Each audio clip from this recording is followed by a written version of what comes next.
2024 ఎన్నికల్లో కూటమి ఘన విజయం సాధించిన తర్వాత చాలా చోట్ల స్థానికంగా టీడీపీ జనసేన నాయకుల మధ్య చాలా ఘర్షణపూరితమైనటువంటి వాతావరణం మనం చూసాము.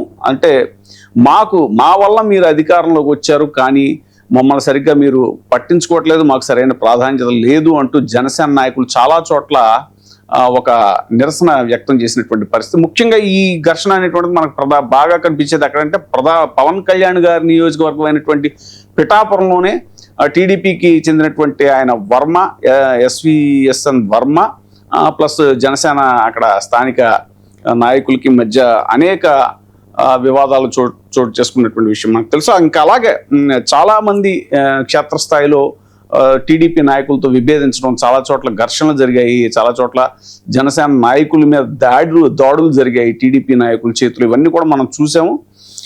అయితే ఎప్పటికప్పుడు అధినేతలు ఎవరైతే ఉన్నారో టీడీపీ అధినేత కానీ ఇక జనసేన అధినేత కానీ సరే, బీజేపీ కూటమిలో భాగస్వామి అయినా కూడా బీజేపీకి పెద్దగా రాజకీయ ఇది లేదు కాబట్టి, స్టేక్ లేదు కాబట్టి వాళ్ళు జనసేనతో ఇది ఆల్మోస్ట్ కలిసి ట్రావెల్ అవుతున్నట్టుగానే ఉంది. కాబట్టి ఎక్కువ జనసేన వర్సెస్ టీడీపీ అనేలాగా కూటమిలో ఒక రిఫ్ట్ ఏర్పడింది అనేటువంటి ఇది సంఘటన చాలా చూసాం మనం. అయితే త్వరలో స్థానిక సంస్థల ఎన్నికలు రాబోతున్న వేళ ఆ మధ్యన లోకేష్ గారు వాళ్ళకి అన్ని సీట్లు ఇవ్వడం కుదరదు అన్నట్టుగా చెప్పడం జరిగింది అనేటువంటిది. జనసేనకు 10%, బీజేపీకి 5% సీట్లు ఇచ్చే పరిస్థితి లేదు అని పార్టీ నేతలతో లోకేష్ గారు అన్నట్టుగా వచ్చినటువంటి ఒక వార్త మీద నాదెండ్ల మనోహర్ గారు కూడా రియాక్ట్ అవటం అనేటువంటిది మనకు తెలిసిందే. నాదెండ్ల మనోహర్ గారు బయట ఉంటే ఒకసారి ప్లే చేయండి.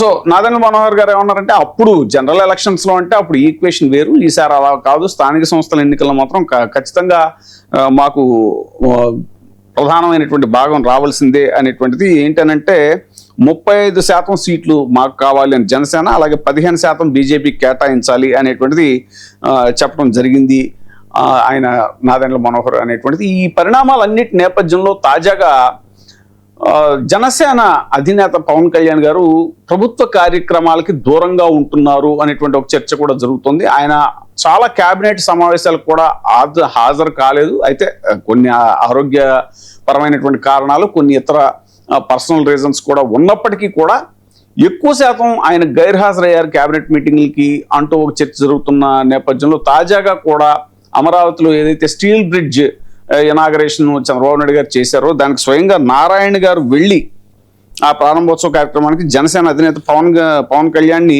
నారాయణ గారే వెళ్ళి పిలిచారు అని చెప్పినప్పటికీ కూడా ఆయనకి ఆ నాదెండ్ల మనోహర్ గారు బయట ఒకసారి విందాం మనం. రాబోయే రోజుల్లో స్థానిక సంస్థల ఎన్నికలు కూడా సిద్ధమవుతా ఉన్నాం. ఈ కోణం నుంచి మనం చూసినప్పుడు ప్రతి ఒక్కరికి ఒక అవకాశం కల్పించే విధంగా, ఎక్కడైతే స్థానికంగా నాయకత్వం ఉందో ఆ నాయకత్వాన్ని బలోపేతం చేసే విధంగా ఇక్కడ ఒక మాట మాత్రమే మీ దృష్టికి తీసుకొస్తున్నాను. ఎందుకంటే ఉదయం నుంచి చాలామంది నన్ను ఫోన్లు చేసి అడిగారు, ఒక పత్రికా వార్తలు వచ్చినాయని.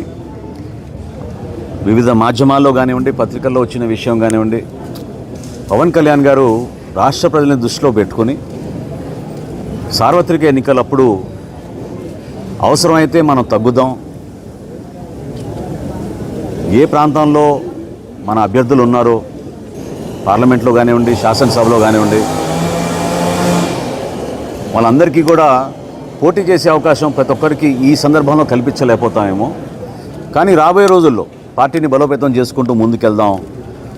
2024లో జరిగిన ఎన్నికలు మాత్రం ఓటు చీలనివ్వం అనే మాట ఆయన ఇచ్చినందుకు దాన్ని గౌరవించుకుంటూ ఎక్కడ కూడా పొరపాటు లేకుండా ఆయన నిలబడ్డారు. సో కూటమిలో మేము 4 అడుగులు వెనకేసినా కూడా అది కూటమిలు బలపరచడానికి ఎన్డీఏ భాగస్వాములుగా మేము ఒక బాధ్యతతోటి ముందుకెళ్ళాం తప్ప, అది ఈ రోజున కూడా స్థానిక సంస్థల్లో అదే రీతిలో ముందుకెళ్తున్నాను అనుకోవడం అది పొరపాటు. నాదెండ్ల మనోహర్ గారు ఒక సందర్భంలో చెప్పారు. అయితే ఇప్పుడు తాజాగా ఏంటంటే ఈ స్టీల్ బ్రిడ్జ్ ఓపెనింగ్ సెరమనీకి కూడా నాదెండ్ల మనోహర్ ఒక్కరే వెళ్ళారు. అటు కందులు దుర్గేష్ రాలేదు, ఇటు జనసేన అధినేత పవన్ కళ్యాణ్ కూడా రాలేదు అనేటువంటి చర్చ ఒకటి జరుగుతుంది. దానికి కారణం ఏంటంటే ఆయన వరల్డ్ ఎలిఫెంట్ డే అనేటువంటిది వైజాగ్లో జరుగుతుంది కాబట్టి అటు వెళ్ళారు అనేటువంటిది. ఏదేమైనా సరే ఇలా ఒక కూటమిలో ఒక లుకలుకలు మొదలయ్యాయి, ఒక గ్యాప్ క్రియేట్ అయింది అనేలాగా ఒక చర్చ జరుగుతుంది. ఈ అంశం మీద చర్చించడానికి మనతో ఉన్నారు కేబీజీ తిలక్ గారు, సీనియర్ జర్నలిస్ట్. సార్ నమస్కారం. సార్ తిలక్ గారు నమస్కారం అండి. సార్ మీ వాయిస్ మ్యూట్ లో ఉందండి. లేదండి. ఇప్పుడు ఓకే సార్, ఇప్పుడు ఓకే సార్. అదే తిలక్ గారు, ఇప్పుడు ఇటీవల కొన్ని సంఘటనలు చూస్తే కనుక పవన్ కళ్యాణ్ గారు కేబినెట్ సమావేశాలకు దూరంగా ఉండటం కానీ, ఇప్పుడు తాజాగా జరిగినటువంటి అమరావతిలో జరిగినటువంటి ఫంక్షన్ ఏదైతే ఉందో దానికి కూడా దూరంగా ఉండటం కానీ, దీన్ని ఎలా చూడాలంటారు? ఒక గ్యాప్ ఏమైనా క్రియేట్ అయిందా జనసేనకి అలాగే కూటమిలో ప్రధాన భాగస్వామి అయినటువంటి టీడీపీకి మధ్య ఒక గ్యాప్ ఏమైనా క్రియేట్ అయిందని అనుకోవచ్చా? ఒక విషయం, మనం రాజకీయాల గురించి రాష్ట్రం ఆంధ్రప్రదేశ్ లో రాజకీయాల గురించి మాట్లాడుతున్నప్పుడు పవన్ కళ్యాణ్ గారి వ్యవహార శైలి మనం పరిశీలిస్తే రాజకీయాల గురించి అంతగా అవగాహన లేని వ్యక్తి. రాజకీయాల్లో పార్టీ నిర్మాణం కానీ, ప్రభుత్వంలో పార్టీ వ్యవహరించాల్సిన తీరు కానీ, పార్టీ వ్యవహారాలను అధికారానికి ముడిపెట్టి వ్యవహరించకూడని విషయం కానీ, గ్రామీణ స్థాయిలో క్షేత్ర స్థాయిలో పార్టీని బలోపేతం చేయడంలో కానీ అన్నింటిలో కూడా పవన్ కళ్యాణ్ గారు ఫెయిల్ అయ్యారు. ఆలోచనని కూడా 35% సీట్లు కావాలని అనుకోవటం, మాట్లాడటం కూడా కరెక్ట్ కాదు. అడగడం తప్పంటారా? తప్పు కాదు. కానీ క్షేత్రస్థాయిలో ఈ 2 ఏళ్లలో మీ పార్టీని ఎంతవరకు బలపరుచుకున్నారు, ఎంత బలపడింది, బలహీనపడిందా, బలపడిందా, వీటన్నిటి ఇప్పుడు బెరీ చేసుకోవాలి. రెండవది, లోకేష్ గారికి పవన్ కళ్యాణ్ గారికి గ్యాప్ ఎక్కువగా ఉందనేది బహిరంగ రహస్యం. అది అధికార యంత్రాంగంలో కానీ, అధికార పార్టీలో కానీ, సెక్రటరియట్ కానీ, రాజకీయ వర్గాలు కానీ నాకు తెలిసిన విషయం.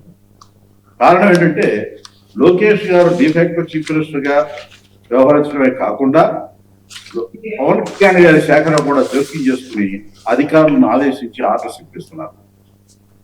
అది పవన్ కళ్యాణ్ గారికి కొంత మనస్తాపం కలిగిందనేది ఒక సమాచారం. వీటిలో ఇప్పుడు లోకల్ బాడీ సెలక్షన్ అంటున్నారు. లోకల్ బాడీ సెలక్షన్ అంటే స్థానికంగా ఉన్న కార్యకర్తల సమావేశాలు ఎప్పుడైనా పెట్టారా? తెలుగుదేశం పార్టీ కూడా బలహీనంగానే ఉంది. ఈ 2 ఏళ్లలో వాళ్ళు ఎంతసేపు అమరావతి గోల తప్ప, అమరావతి భూములు ఇస్తాం, మీ పెట్టుబడిలో 40% ఇచ్చేస్తాం, వచ్చేయండి అంటే ఎవరు రాడు, ఎందుకు రాదు? ఆ భూములు తీసుకెళ్ళి బ్యాంకులో పెడతారు, లోన్లు తీసుకుంటారు, పోతే ల్యాండ్ పోతాయి, బ్యాంకు వాల్యూ వేస్తుంది. ఎంతసేపు ఇదే గోల్ తప్ప, భూములు ఇస్తాం, పరిశ్రమలు పెట్టండి, అమరావతి అందం చూడండి, మాకు ఓట్లేండి. రెండో గోల్ లేదయ్యా. లోన ప్రజల్లో ఏ రకమైన సానుకూల వాతావరణం మీకు ఉంది అనేది లోకేష్ గారికి అవగాహన ఉందని నేను అనుకుంటున్నాను. ఎందుకంటే మీరు లోబడినటువంటి స్కీములన్నీ రద్దు చేశారు, మీరు చెప్పిన స్కీములు అమలు జరుపుతున్నారు. పోనీ తెలుగుదేశం పార్టీ కూటమి మేనిఫెస్టో రిలీజ్ చేసినప్పుడు బీజేపీ దాన్ని టచ్ చేయలేదు. ఆ గెస్ట్ మీరు పవన్ కళ్యాణ్ గారును చంద్రబాబు నాయుడు గారు దాన్ని పట్టుకుని రిలీజ్ చేశారు. మరి దాంట్లో ఎన్ని అమలు కూడా జనసేన ఎప్పుడైనా రివ్యూ చేసిందా? ఎప్పుడైనా ఆత్మవిమర్శ చేసుకున్నారా? ప్రజల్లో ఏ రకమైన వాతావరణం ఏర్పడుతుంది దీనివల్ల అనేది ఆలోచించారా? ఇవన్నీ అంశాలు చాలా ఉన్నాయండి. అందువలన ఈ గ్యాప్ అనేది ఇవాళ వచ్చింది కాదు, ఎంతసేపు అధికారం కేంద్రీకృతంగా వీళ్ళు వ్యవహార శైలి ఉంటుంది తప్ప ప్రజలు నేల విడిచి సాగు చేస్తున్నారు. ప్రజల్ని క్షేత్ర స్థాయిలో ప్రజల్ని బేస్ గా తీసుకుని కార్యక్రమాలు అనేది అమలు జరపడం లేదు. అది వాస్తవం. మీకు పత్తి విత్తనాలు వేసి వరి పంట పండలేదని అనుకుంటే ఎట్లాగండి? పవన్ కళ్యాణ్ గారికి అసలు పంట వేయరు, ఆయన ఏ విత్తనం వేయకుండా మాకు చాలా బ్రహ్మాండంగా ఉంది, ఎదిగిపోయాం మేము అంటారు ఆయన. అందువల్ల క్షేత్రస్థాయిలో మీరు చేసిన పనులు ఏంటి, ప్రజల్లో ఏ రకమైన అభిప్రాయం ఉంది, వాటిని గమనించి ఈ ఒప్పందాలకు వస్తే కొంత అవగాహన వస్తుందని నేను అనుకుంటున్నానండి. అలా కాకుండా అయితే ఈ గ్యాప్ ఈ స్థానిక సంస్థల ఎన్నికల తర్వాత నవ్వులు పాలవుతారనేది నా అభిప్రాయం. మనతో చర్చలో జాయిన్ అయ్యారు కేఎస్ ప్రసాద్ గారు, రాజకీయ విశ్లేషకులు. సార్ నమస్కారం. సార్ ఇటీవల మనం చూస్తే కనుక చాలా కేబినెట్ సమావేశాలకు కూడా పవన్ కళ్యాణ్ గారు దూరంగా గైర్హాజరయ్యారు అనేటువంటి విషయం మనం చూస్తాం. సరే, ఆరోగ్య కారణాలు రీత్యా అని కూడా చెప్తున్నారు. అయితే ముఖ్యంగా ఈ తాజాగా జరిగినటువంటి అమరావతిలో స్టీల్ బ్రిడ్జి ఓపెనింగ్ ఏదైతే ఉందో దానికి రాకపోవడానికి కూడా కొంత గ్యాప్ ఏదో క్రియేట్ అయింది. ఎందుకంటే స్థానిక సంస్థల ఎన్నికలు వస్తున్నాయి కదా, దాంట్లో మా వాటా పెంచాలి అని జనసేన పార్టీ నుంచి అప్పుడు నాదెండ్ల మనోహర్ గారు కూడా అడగటం, లోకేష్ గారేమో పార్టీ నేతల మధ్య వాళ్ళ మధ్య జరిగిన డిస్కషన్లో కష్టమే అన్నట్టుగా చెప్పారని, ఇవన్నీ ఈ చర్చల నేపథ్యంలో అసలు ఈ విషయాన్ని ఎలా చూడాలి? గ్యాప్ ఉందంటారా? ముందుగా 99 టీవీ ప్రేక్షకులకు నమస్కారం. అలాగే ప్యానల్లో ఉన్న పెద్దలు మా గురు సమానుడు తిలక్ గారికి నమస్కారం.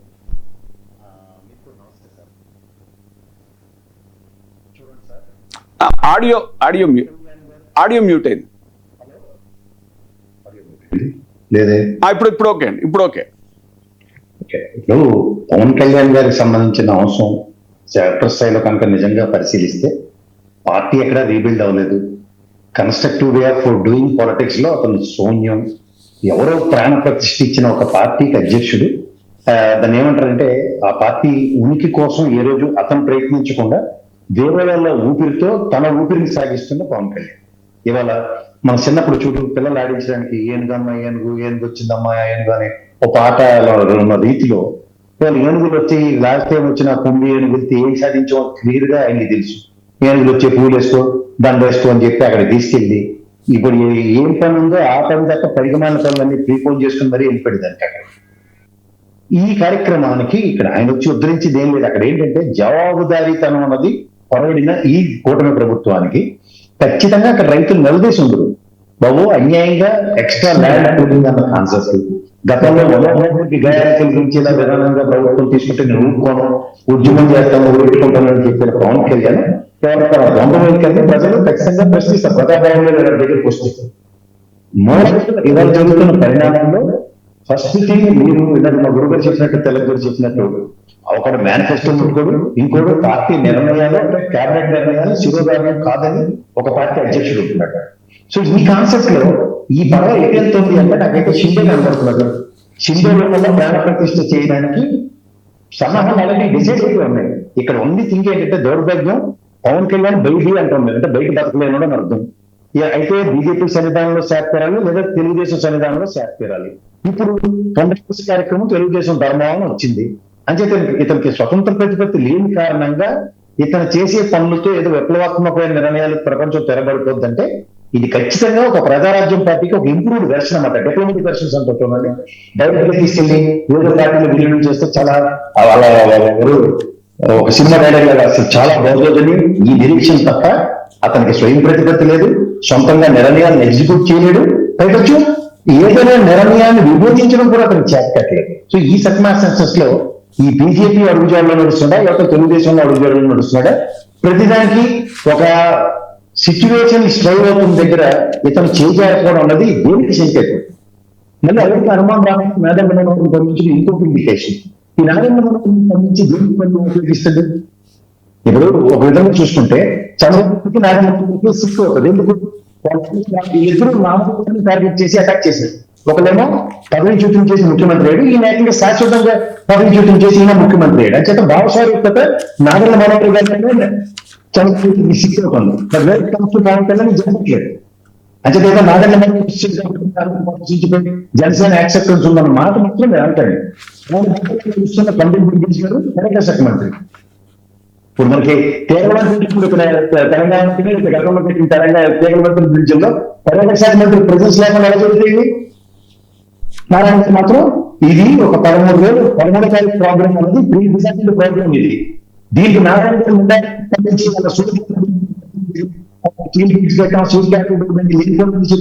పంపిస్తారా? This has to happen much ahead కదా. లేదా చంద్రబాబు మీ ఇద్దరు అనుకోండి నా తండ్రి చెప్తున్నారు కదా ఆయన మంచి అహెడ్ దానికి ఇవన్నీ మేనిఫెస్టో పెట్టుకుంటూ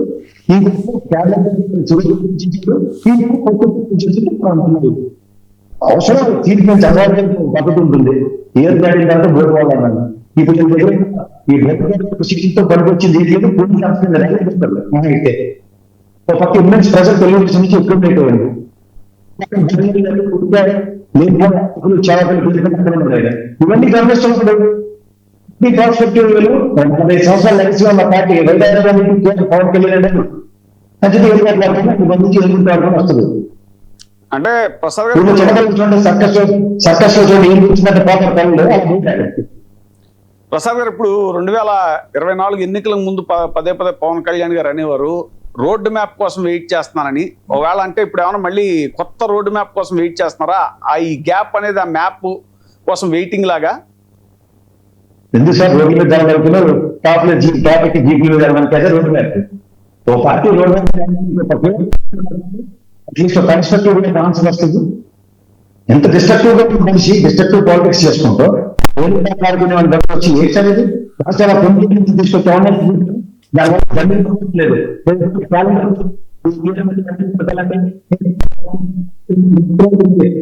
మేక్ సెన్స్ అన్న దగ్గర ఆంధ్రప్రదేశ్ లో ఉన్న తెలుగుదేశం అటవీ శాఖ మంత్రి తెలుగుదేశం కార్యక్రమం తగిలిపోతే ఏం లేదా అలా పద్మశ్రీ బిడ్డ బలమంగా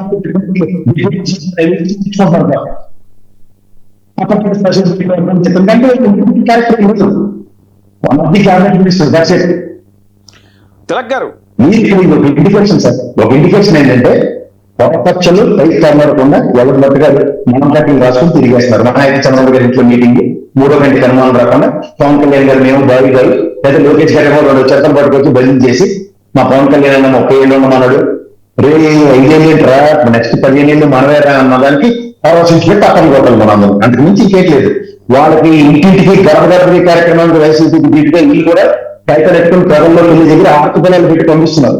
ఈ నిరసనతోనే వాళ్ళు బర్బాటిని ఏం చేయాలో తెలియని నిరసాయిస్థితిలో వాళ్ళ దగ్గర ఈ డిసైడ్ తోడు ఇక్కడ ఏదో దగ్గర మజ్బూస్ మ్యారేజ్కే చేద్దామని అమరావతిలో 4 హృదయ ఆనందం కల్పించే కార్యక్రమాలన్నీ చేసి స్టీల్ బ్రిడ్జ్ ఇవన్నీ చేసి రాజకీయ వర్గాలు మెంబర్స్ అంటే ప్రజల యాక్సెప్టెన్స్ లేని దగ్గర ఎన్ని చేసి ఏం లేదు.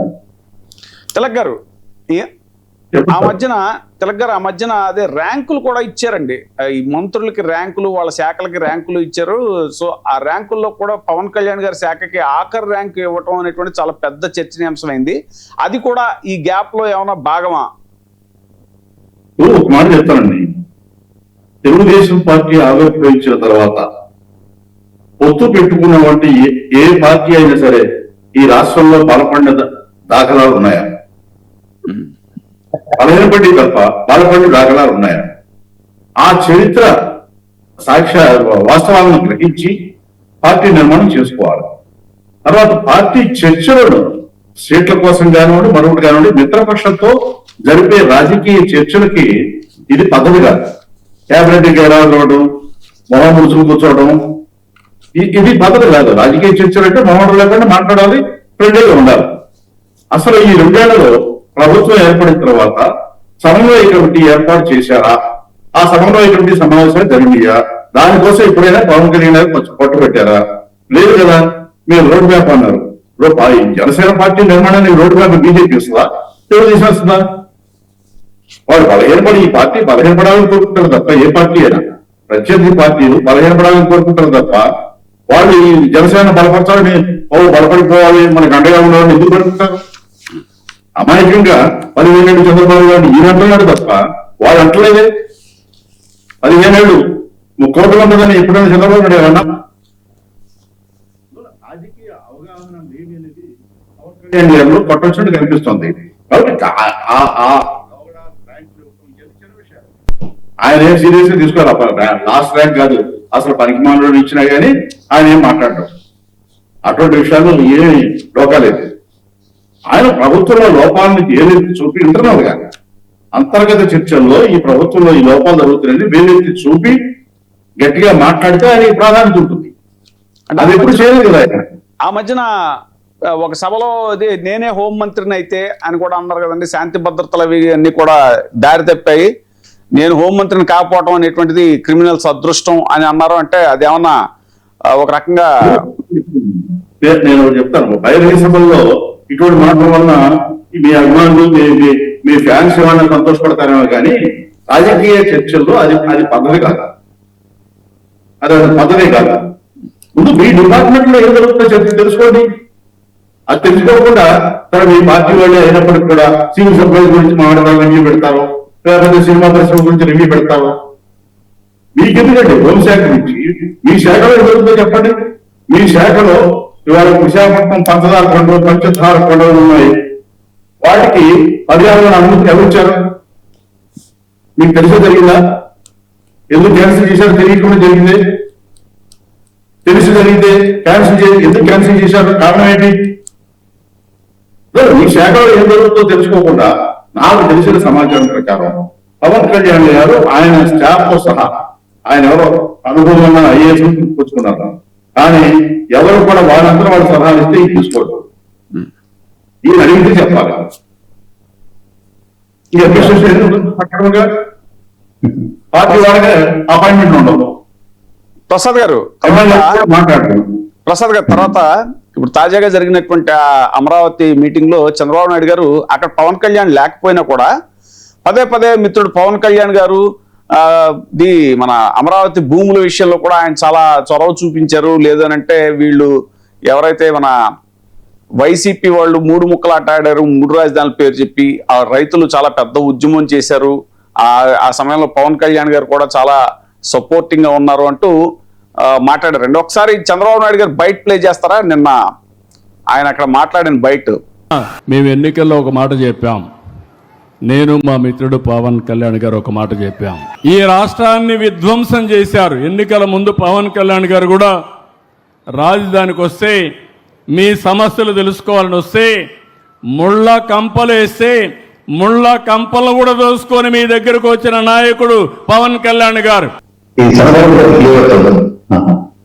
ఇప్పుడు ఆయన మాట్లాడిన దాంట్లో 30,000 ఎకరాలు ప్రభుత్వ స్థలం మన దగ్గర పెట్టమన్నది జగన్మోహన్ రెడ్డి. ఇల్లు కట్టుకుంది ఖచ్చితంగా. ఇల్లు కూడా ఇప్పుడు సొంత ఇల్లు లేదు, అలా ఏమన్నా గెస్ట్ హౌస్ లోనే ఉంటుంది. ఇల్లు కట్టుకుంది తేడాపట్టిలో అమరావతి రెడ్డిలో జగన్మోహన్ రెడ్డి గారు ఎవరన్నా కాదన్నా ఆ 3 రాజధానులు జగన్మోహన్ రెడ్డి గారు ఇదే గౌరవ న్యాయస్థానం ఇచ్చిందని గౌరవించింది కూడా జగన్మోహన్ రెడ్డి. ఇంకా మా నిర్ణయాలు చెప్తారనమాట. ఈ అమరావతి విషయంలో ఈ రోజు రైతులు పడుతున్న సంఘర్షణలో రామచంద్ర ఆత్మ సాధించాలని ఏం చేశారు చెప్పాలండి. చుట్టుపక్కల రైతులు గ్రామ సభలో స్థానిక శ్రవణ్ గారు వెళ్ళినప్పుడు ప్రజలు గుర్తు చేసి సీఎం డిస్కషన్స్ ఇచ్చిన నారాయణ జరుగుతున్న పరిణామాలు చెప్పాలంటే ఖచ్చితంగా చెప్పిందండి. యాక్సెస్ ల్యాండ్ ఇంతకన్నా ఇది ఎవరిలో పేరు పెట్టి మాట్లాడని పవన్ కళ్యాణ్ ఇవాళ వీళ్ళు సంచలనాలు సాధించినట్టు కాబట్టి అన్ని అనుభవంలో దర్శకులు మాట్లాడాలంటే 45 గ్రామాలు ఎక్కడి నుంచి వచ్చింది. ఆ రోజు జగన్మోహన్ రెడ్డి రాజధాని ఇవ్వాల్సిన 30,000 ఎకరాలు ప్రభుత్వ ల్యాండ్ అనేది కట్టనే ఉన్నాడు. ఇప్పుడు రెండో విషయం, ఇప్పుడు మనం ఎవరిని వేరు చేసుకుంటుంటారు. ఇవాళ మళ్ళీ మీకు తిరిగి పూర్తి ల్యాండ్ ప్రభుత్వం ఇచ్చింది. మీరు 2 సంవత్సరాలు ఎందుకు సార్ శాశ్వత రాజధాని అమరావతి చెప్పించడానికి? అల్లాహ్ భద్రాచలం మధుప్రాంతం ఆంధ్రప్రదేశ్ లో కలిపితేనే కానీ లేకపోతే దోచుంచి ఇవన్నీ చేసిన తర్వాత కల్పిస్తున్నాం కదా. అదే కాన్సెప్ట్ ఈ అమరావతి రాజధాని మాకు శాశ్వత ఇచ్చేదంటే నేను ధర్మశేఖరం చేయడానికి 2 రూపాయలు వేసిందని చెప్పాలి కదా. ఇదే రెండు రైతులు కనిపెట్టుకునేది సార్ 2సారి చెప్పండి ఈయన సరే మళ్ళీ నీటి కట్టి తెచ్చి మళ్ళీ పోతే ఏమంటారు అన్నదైతే అవునా నెక్స్ట్ సంవత్సరంలో ప్రయత్నిస్తామని చెప్పి ఆ ప్రయత్నానికి వచ్చింది. అలాగే రైతులు ఆ ఉద్యోగం లైసెన్స్ ఇవ్వాలి. సొల్యూషన్ రాలేదు అంటే రాజంగా విషయం జరుగుతుంది. అమరావతి శాశ్వత రాజధాని అనే విషయం ఇవన్నీ ప్రజలు గమనించుకున్న గమనించుకున్నా ఉన్నాం. వీళ్ళు చేసేదాన్ని పార్టిసిపేట్ చేసేస్తుంది. ఈ మ్యాచ్ సత్యాలు ప్రపంచంలో అంతా జగన్మోహన్ రెడ్డి చేసేదంటే అభివృద్ధి వికేంద్రీకరణ కాన్సెప్ట్ చెప్పారు. అలాగే కూడా సమైక్య రాష్ట్రంలో ఉన్నమాట విభజిత రాష్ట్రంలో అసెంబ్లీ సమావేశాలు చెప్పారు. మరి దాన్ని ఎగ్జిక్యూషన్ తీసుకొస్తే తప్పేవాళ్ళు దట్ వాట్ జగన్మోహన్ రెడ్డి ఇస్తాం కదా. ఈ గుర్తుపెట్టారు మన తమ్ముళ్ళు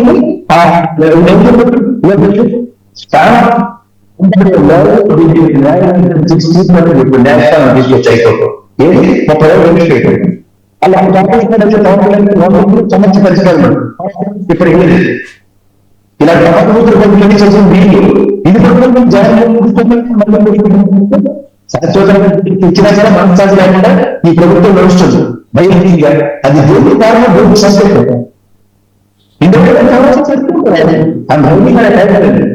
స్వాగతం చేస్తామని అనుకుంటున్నాను. ఇది కరెక్ట్ కంపెనీ కలెక్ట్ సోదరు వర్షకాలు లేదు అంచేత ఇంకా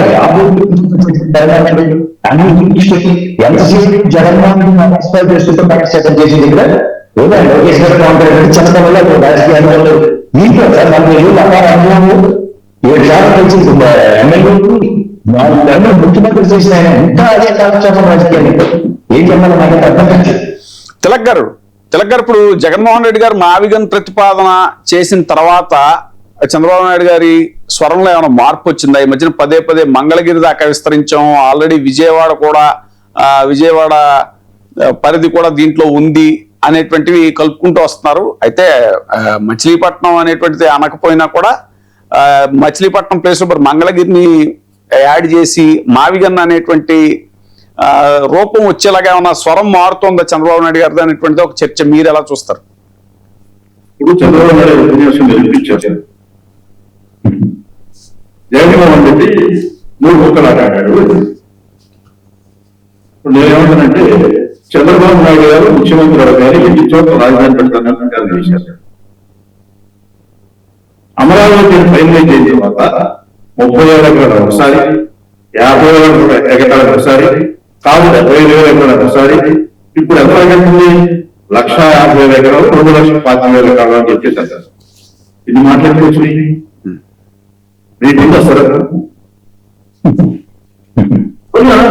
ఇప్పుడు మావిగాని పోటీలు ఆవిగాని అంటారు. ఏదో మధ్యవర్గం తీసేసి గుంటూరు, అమరావతి, మంగళగిరి ముఖ్యమంత్రి అయిన తర్వాత విజయవాడ 100 రోడ్లు సెంట్రల్ లైటింగ్ పెట్టి సెంట్రల్ డివైడర్ పెట్టి ముఖం పెట్టి చూసారా ఎంత మార్పు వచ్చిందో నేను ఇచ్చాక ఇంకా చాలా చూస్తారు అన్న ముఖ్యమంత్రి గారు ఈ విజయాల్లో ఏం మార్పు తీసుకొచ్చారు? విజయవాడలో మాట చెప్పడం కాదండి, అమరావతిలో కూర్చుని మాట చెప్పడం కాదు.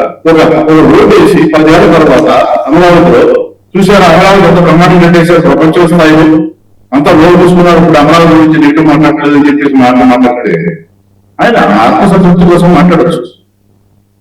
ఆయన నిజాలేంటి? రెండోది మీరు అమరావతిలో అవినీతి గురించి మాట్లాడుతుంటే దాని గురించి ఎందుకు మాట్లాడలేదు, ఎందుకు స్పందించడం లేదు? మీకు చాలా స్పష్టంగా ఒకటే అర్థమవుతుందండి. ఇప్పుడు స్థానిక సంస్థల ఎన్నికలు కానీ రిజల్ట్ ఎలా ఉంటుందో పోలీసులు డిపెండ్ అయ్యారు కాబట్టి పూర్తిగా ఎక్కడెక్కడ స్థానిక నాయకులను అరెస్ట్ చేయడం కేంద్రీకరించారు. స్థానిక సంస్థల ఎన్నికలను దృష్టిలో పెట్టుకుంది. నేనేమంటానంటే అసలు మీరు నిజంగా ప్రజల పరకాల ప్రభాకర్ గారు మాట చెప్పారు 2024 ఎన్నికల్లో వచ్చినటువంటి రిజల్ట్ ప్రజల అరుణతం కాదు అనేది చాలా స్పష్టంగా చెప్పారు. 52 లక్షల ఓట్లు ఎక్స్ట్రా ఎట్లా వచ్చినాయి జవాబు చెప్పండి.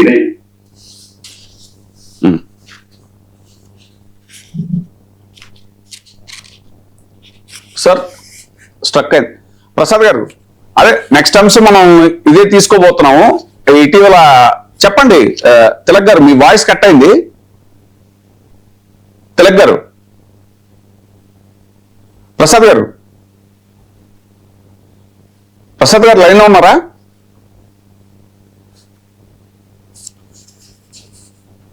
ప్రసాద్ గారు వినిపిస్తుందా? తిలక్ గారు కంటిన్యూ చేయండి. కాబట్టి పరకాల ప్రభాకంలో 6 మాసాలుగా మీకు విషయం చూసుకున్నప్పుడు కూడా దాని గురించి చంద్రబాబు నాయుడు స్పందించడం, లోకేష్ గారు స్పందించడం, పవన్ కళ్యాణ్ 100% సైన్యం సాధించాలని ఎంత సాధించాలో చెప్పారు. పరకాల ప్రభాకర్ సవాల్ చేసి చంద్రబాబు నాయుడు రాష్ట్రంలో 100,000 కేసులు పెట్టారు. మాట్లాడితే పెడితే సోషల్ మీడియాలో అరెస్ట్ చేస్తున్నారు. మరి పరకాల ప్రభాకర్ గారు చెప్పారు కదా, ఇది అవాహన ఎందుకు నిజంగా ఏమి రాదు అంటే అదే రకంగా ప్రజాస్వామ్యంలో స్టేషన్లో ఒక ప్రకటించకపోతే రాష్ట్రం మంచిది. పోలింగ్ బూతుల్లో ఎన్నికల వ్యవస్థ అత్యధికమైతే ఎందుకు మాట్లాడు? ప్రజాస్వామ్యం మీద అఘాయిత్యం దొరికితే ఎందుకు మాట్లాడు? ఎవరు ఎమ్మెల్యేగా అంటే ఎలకాల ఎలాగ చేసుకుంటూ పోతాం మేము అధికారులు భేదం ఉన్నాను. లేదు పోలీసులు నుంచి మేము ఓట్లు చేద్దామని ఎలా ఉండాలా? అందరూ ప్రజలకు ఏం తెలియజేయకుండా ఇవాళ గ్రామీణ ఆర్థిక వ్యవస్థ చెందాలని ప్రజలు వైశాఖం అన్ని ఏ వర్గం చూసుకుంటుంది, ఏ వర్గం సంతృప్తిగా చెప్పాము, ఏ వర్గం లేకుండా మీ ఊర్లో ఎలా ఉంటే కోసం తయారైంది. లోకేష్ గారికి అసలు అవగాహన అనేది రాజకీయ అవగాహన ఉండదు. ఆయన ఏదో ముఖ్యమంత్రి గారు అధికారం వచ్చిందని చలాయిస్తున్నారు బహిరంగ అనుమానం పెట్టాడు. స్వార్థంగా ఆయన శాఖలో పనులు చేద్దాం. పవన్ కళ్యాణ్ గారికి రాజకీయ అవగాహన లేదు, అడ్మినిస్ట్రేషన్ అవగాహన లేదు. అందువల్ల మీరు ఈ ప్రధానాలన్నీ కూడా రాజకీయాలన్నీ కూడా చాలా సుందరమైన ఉన్నాయి. రాష్ట్రంలో ఎవరు వీటి అన్ని విశ్లేషణ కూడా కష్టంగా ఉంది. ఎంతసేపు 2 ఏళ్ళైతే అధికారం వచ్చి అధికారం వచ్చిన తర్వాత మీరు చేసి చెప్పుకోవడం ఏమో ఇంకా చెప్పారా? మీరు చెప్పుకోవాలి ప్రసాద్ గారు ఇంకా రాష్ట్రంలో రాజకీయాలు ఎలా ఉన్నాయంటే పోలీస్ డిపార్ట్మెంట్ లేకపోతే అధికారం పట్టి నడవలేదు అని అనుకుంటారు. ఇప్పుడు చూడండి కాంగ్రెస్ బీజేపీ అదే కాంగ్రెస్ లేదు. అవును, కారణం ఏంటంటే వాళ్ళ లేదు వస్తారా వాళ్ళ కూడా జనసేన వాళ్ళు అసలు కల్తీ మధ్యలో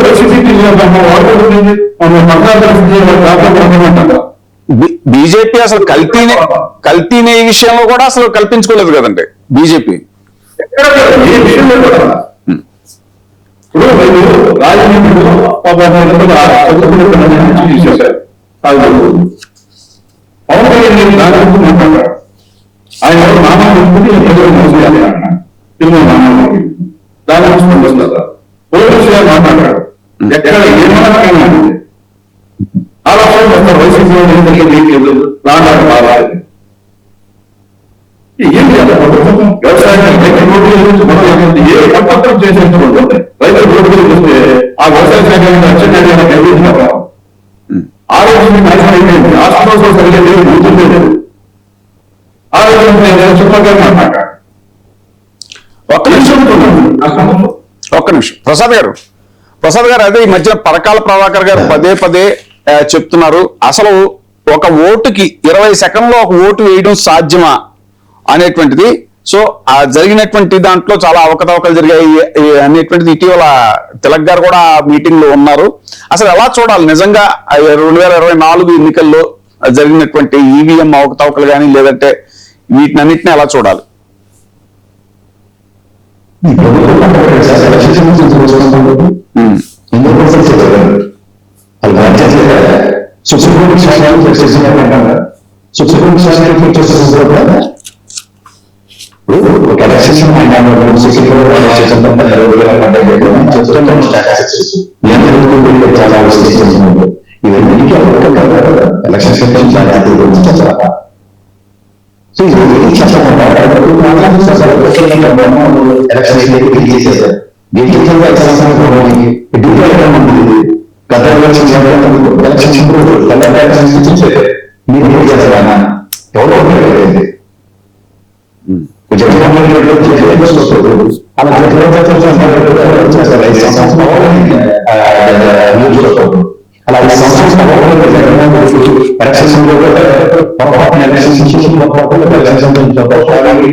తిలక్ గారు, ఇప్పుడు మీరు ఇప్పుడు అదే పరకాల ప్రభాకర్ గారు కానీ మీరు కానీ మీరంతా ఎంత పెద్ద ఎత్తున దీని మీద క్యాంపెయిన్ చేస్తున్నారు, జరిగిన అవకతవకలు ఇవి అంటూ మీరు కొన్ని ఆధారాలతో సహా చూపిస్తున్నారు. అసలు పోలింగ్ కేంద్రాల వీడియోలు ఎక్కడ, సీసీటీవీ వెబ్ కాస్టింగ్ ఫుటేజ్ ఎక్కడ, క్యూలో ఉన్న ఓటర్ల వివరాలు ఏవి, పోలింగ్ సిబ్బంది నమోదు చేసిన రికార్డులు ఇవన్నీ బయట పెట్టాలని కోరుతున్నారు. మీరు చేస్తున్నటువంటి ఈ ప్రయత్నం అంతా దీనివల్ల ఏమైనా అవుట్కమ్ వస్తుందని మీరు అనుకుంటున్నారా?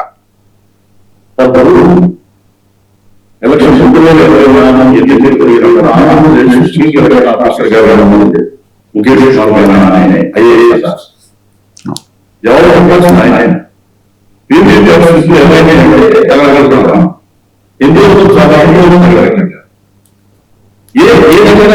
సమాధానం ఎందుకు అయిపోగానే ఆయన ఏమి ఆయన అన్ని మాట్లాడాడు. మాట్లాడాడు ఎందుకంటే వాళ్ళకి అవసరం మాట్లాడాడు. ఎన్నికల శ్రీశంకర్ రామకృష్ణ గారు ఎవరు ఆయన కదా ఆయన మాట్లాడతారు.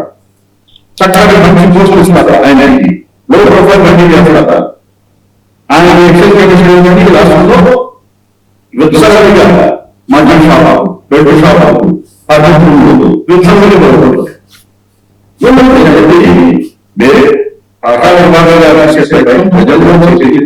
తప్ప ఇవాళ ఆయన మీటింగ్ జరగానే గవర్నమెంట్ మాట్లాడతాము లేదా ఉద్దేశి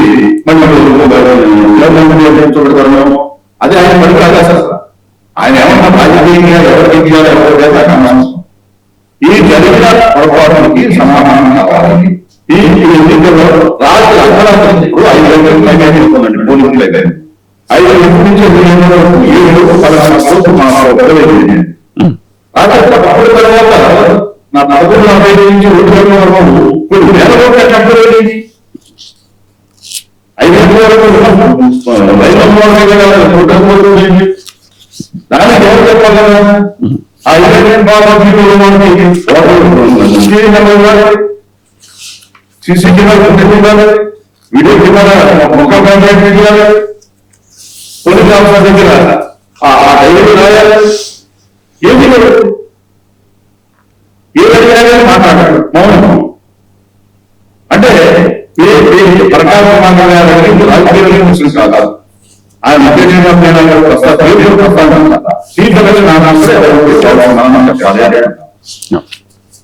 ఎందుకు మాట్లాడాడు? ఇన్ని పరిస్థితులు ఆమె పరిస్థితులు సమాధానం రానప్పుడు ఈ ప్రభుత్వం అధికంగా అధికారంలోకి వచ్చిందని అనుమానం. దాన్ని ఎవరు ఎన్నికల వ్యవస్థ అత్యంత ఇది ప్రజాస్వామ్యం. రాబోయే రోజుల్లో కూడా ఇదే రకంగా ఏదైతే జరిగితే అది కాకుండా ఇట్లా చేసుకుంటుంది మీరు విధానంగా ఉంటారు. ఈ 5 మంది ప్రజాలకు విమర్శలు ఎన్నికల వ్యవస్థ అనేది అపారవుతుంది. ఈ నేపథ్యంలో స్థానిక సంస్థలు ఏదైతే పోలీసు సిస్టమ్ మీద పూర్తిగా అవగాహన రేపు ఎన్నికల్లో పోలీసు అసలు ఎస్ఐ ముఖ్యమంత్రి గారు మీటింగ్ పెట్టండి. ఆ మీటింగ్ లో మాట్లాడాలంటే ఈ 2000 హోంశాఖ మంత్రులు నవోదయ స్థానాన్ని కేంద్ర ప్రభుత్వం రిలీజ్ చేసి దాని గురించి చర్చించారు. సోషల్ మీడియాలో పోస్ట్ వస్తుంది, ప్రతిపక్ష పార్టీని స్పేర్ చేయలేదు. ఇదే మాట్లాడాలి. అందువల్ల పోలీసు వ్యవస్థ ప్రధాన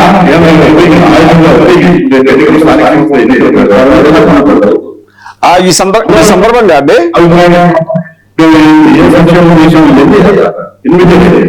తిలక్ గారు, మీరు స్థానిక సంస్థల ఎన్నికలు అని అన్నారు కాబట్టి ఒక వార్త ఒకటే హల్చల్ చేస్తుందండి. అది ఏంటనంటే అంటే కూటమికి అనుకూల మీడియా అని చెప్పబడే మీడియాలో కూడా ఒక కథనం వచ్చింది. ఏంటనంటే ఈ స్థానిక సంస్థల ఎన్నికలు అనేటువంటి ప్రత్యక్ష పద్ధతిలో జరపాలని చంద్రబాబు నాయుడు గారు ఆలోచిస్తున్నారు అని, దానికి కూటమిలో నేతలే చాలా కంగారు పడుతున్నారు, ఆందోళన చెందుతున్నారు. ఎందుకనంటే ప్రత్యక్ష పద్ధతిలో జరిగితే చాలా కష్టం అయిపోతుంది. ఎందుకంటే డైరెక్ట్ రెఫరెండం అయిపోతుంది. కాబట్టి 2029 రిజల్ట్ అనేటువంటిది ఇప్పుడే డిక్లేర్ అయిపోయే అవకాశం ఉంటుంది. ఎందుకనంటే ఇప్పటికే చాలా హామీలు మనం నెరవేర్చలేకపోయాం. కాబట్టి సో ప్రత్యక్ష ఎన్నికలు నిర్వహిస్తే మనం మేనేజ్ చేయడానికి ఉండదు కౌన్సిలర్ని, వాళ్ళని వీళ్ళని అనేటువంటి గుబులు ఒకటి మొదలైంది. సో వాళ్లే వ్యతిరేకిస్తున్నారు దీన్ని అనేటువంటి ఒక చర్చ జరుగుతుంది. ఇది మీరేమంటారు దీని మీద? ప్రతిపక్ష అది చంద్రబాబు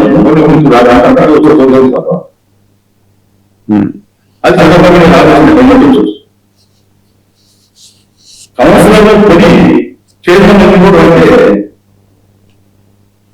ఈ క్యాంపర్ పెట్టడం జడ్జీ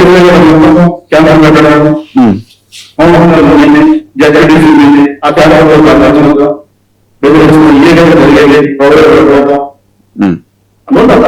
ఎమ్మెల్యే గురించి ఈ మధ్య మాట్లాడుతుంది. చంద్రబాబు నాయుడు గారు ఇంటికి వేడి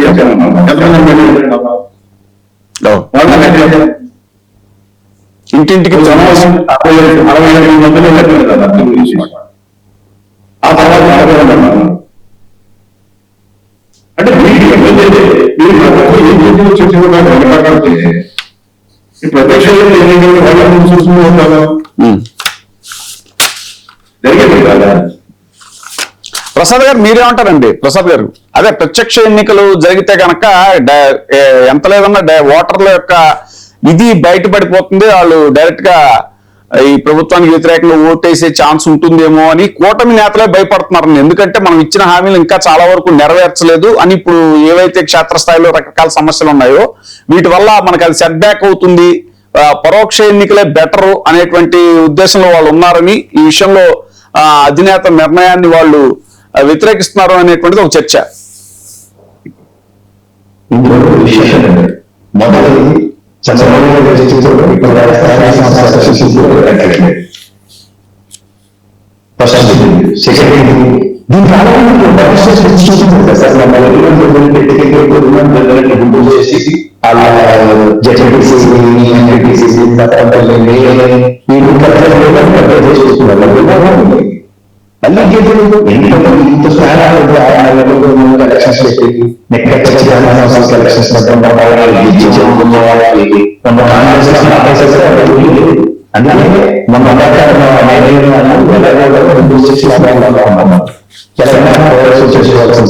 సక్సెస్ ఈ తప్ప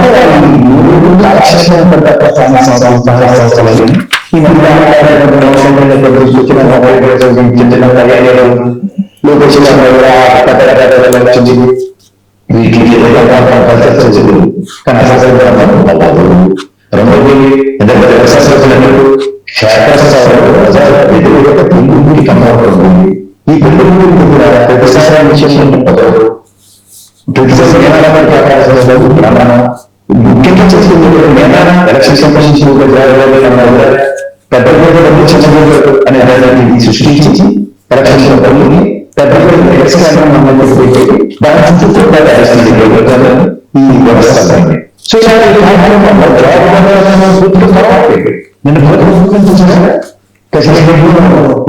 విషయంలో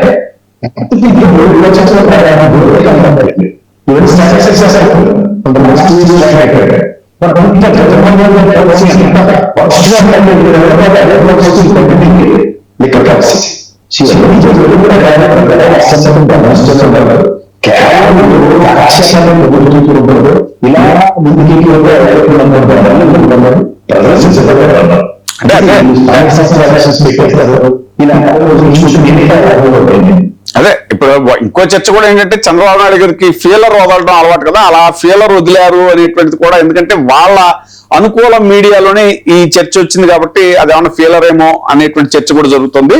ఇక మరో అంశం అండి, ఆంధ్రప్రదేశ్ ప్రభుత్వం తాజాగా తీసుకొచ్చినటువంటి PPP పాలసీ 2026 మీద చాలా విమర్శలు వస్తున్నాయి. ఏంటంటే విద్య, వైద్యం, తాగునీరు, రవాణా వంటి సామాజిక సేవల్లో ప్రైవేటు భాగస్వామ్యం పెరగడం, యూజర్ ఛార్జీలకు అవకాశం కల్పించడం మీద చాలా పెద్ద ఎత్తున ఆందోళన వ్యక్తమవుతోంది.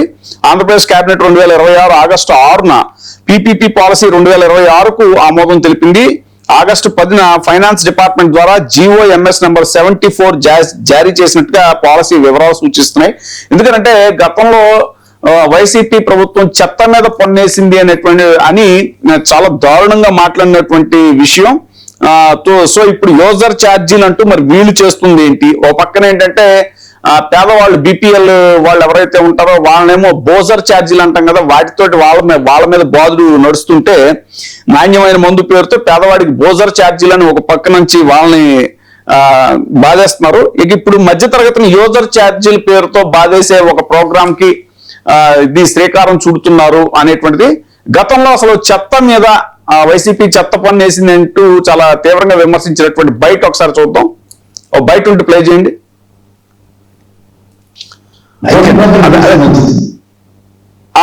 ప్రసాద్ గారు అదే బయట చూస్తున్నారు, ఈ లోపు మీరు ఒకసారి చెప్పండి. అవునండి, అవును. సో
మొత్తం ఏమి చేసినా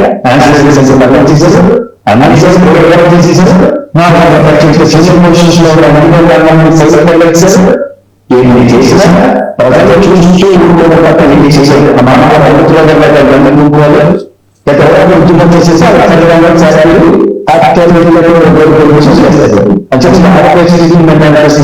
బాగా చేసిన అవకాశాలు ఎవరైనా ఒక ప్రారంభికంగా విద్యా ఈ భారత నష్టం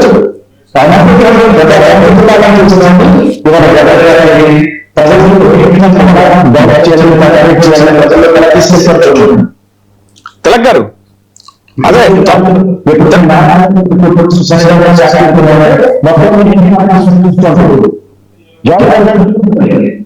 తిలక్ గారు, తాగునీరు, ప్రభుత్వ వైద్యం, విద్య వంటి మౌలిక సామాజిక హక్కులకు సంబంధించిన సేవల్లో కమర్షియల్ వైబిలిటీ అనేటువంటిది ప్రమాణంగా తీసుకుంటే పేదలు, దిగువ మధ్య తరగతి మీద భారం పడే అవకాశం ఉంటుంది అనేటువంటిది ఇప్పుడు ఈ కొత్త పిపిపి మోడల్ యూజర్ ఛార్జీల పద్ధతి ఏదైతే ఉందో దీన్ని మీరు ఎలా చూస్తారు?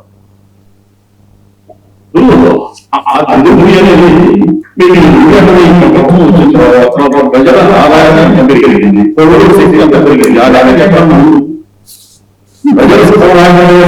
దోచుకోవడం మా పరిస్థితి. మీరు ప్రజలు దోచుకోవడం పరిస్థితి. ఇదే ఇంత మంచిగా ఉంటుందా లేదా? ప్రజలకు వచ్చే వాళ్ళకు వచ్చే ఆదాయం ఉంటుందా? అది అర్థం రాష్ట్రం కోసం, అభివృద్ధి కోసం ప్రవృత్తి అంటారు. ఏమిటన్నా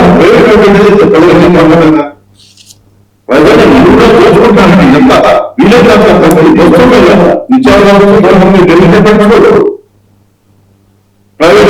ప్రైవేట్ సర్వీసులు అప్లై చేసి వాటిని దోచుకున్నాక ఇష్టాలైతే ఉంటుంది. ప్రజలు ఎవరు చెప్పుకోవాలని తెలియక మరింతగా తప్ప. అదే ఇప్పుడు ఏంటంటే 51% ఇది ఆస్తిలో ఇది ప్రభుత్వ ఆసుపత్రి, పాఠశాల, నీటి ప్రాజెక్ట్ వీటన్నిటిలో కూడా 51% ఆస్తిని ప్రైవేట్ కంపెనీకి ఇస్తారు అని, వాళ్ళు యూజర్ ఛార్జెస్ వసూలు చేస్తారు అనేలాగా ఇది ఫ్రేమ్ చేస్తున్నారు, ఫ్రేమ్ వర్క్ జరుగుతుంది అనేటువంటిది. ఫైనల్ గా ప్రసాద్ గారు, కంక్లూజన్.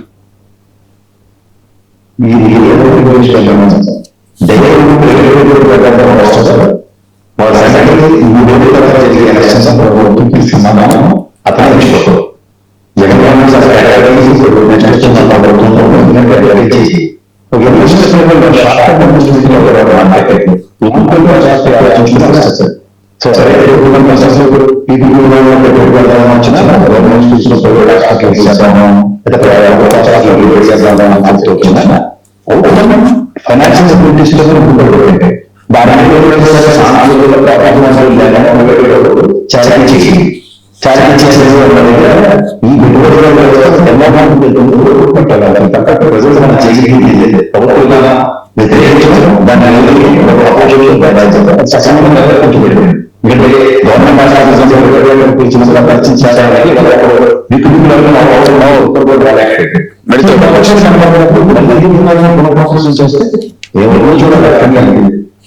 ఈ థ్యాంక్ యూ వెరీ మచ్ అండి.